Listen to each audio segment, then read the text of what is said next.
Vous écoutez Ici Rueil. Cette semaine, les découvertes et les mystères de la ville seront au rendez-vous.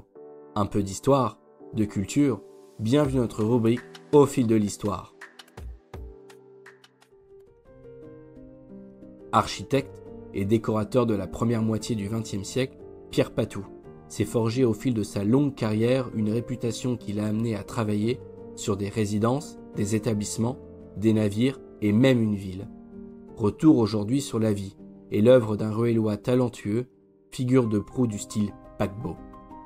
Né en 1879 à Tonnerre, dans l'Yonne, Pierre Patou passe son enfance à Rueil, aux côtés de son père, entrepreneur en bâtiment.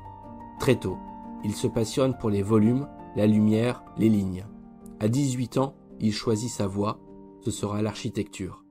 Formé à l'atelier du grand Jean-Louis Pascal, il obtient en 1903 son diplôme des Beaux-Arts de Paris et quelques années plus tard, fonde avec d'anciens camarades son premier atelier. Le jeune Patou n'a alors que 31 ans, mais déjà, sa réputation s'impose. L'une de ses premières grandes réalisations est toujours visible à Rueil. En effet, 2 médecins, Antôme et Bourg, viennent d'accueillir le domaine Cramail, 5 hectares de verdure. Ils rêvent d'y créer un établissement de santé pour une clientèle aisée. Patou conçoit alors un pavillon de style anglo-normand, élégant et fonctionnel. Ce sanatorium, comme on l'appelait, accueille des personnalités du monde politique et artistique. Parmi elles, le président Paul Deschanel, venu s'y remettre en 1920 après sa célèbre chute de train. Ce bâtiment, situé aujourd'hui dans l'enceinte de l'Institut du pétrole, à l'angle des avenues Paul Doumer et Bois-Préau, deviendra une référence du genre, copiée à plusieurs reprises. Pierre Patou, infatigable, multiple les projets. Villas, hôtels particuliers, immeubles de rapport, mais c'est surtout sur l'eau qu'il va marquer les esprits. Car Patou est aussi architecte de paquebots.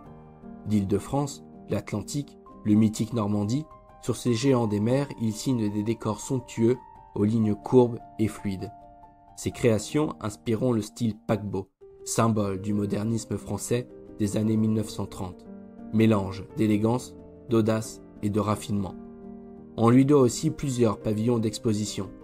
Celui des artistes décorateurs, à Paris en 1937, et le pavillon français, à New York 2 ans plus tard, avec son collègue R.H. Expert. Son talent rayonne alors à l'international. Mais la Seconde Guerre mondiale interrompt brutalement son élan. L'architecte ferme alors son agence parisienne et se retire à Souzay, dans le Maine-et-Loire. Mais dès la Libération, une nouvelle mission d'envergure lui est confiée. La reconstruction de la ville de Tours, lourdement endommagée. Une tâche immense à l'image de son talent. Pierre Patou s'éteint le 21 mai 1965. Il repose aujourd'hui dans le cimetière ancien de Rueil, dans le caveau familial.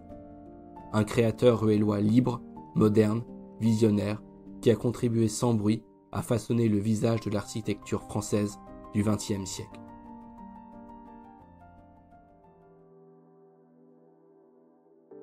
C'était Maximilien sur Ici Rueil. Rendez-vous sur les plateformes d'écoute.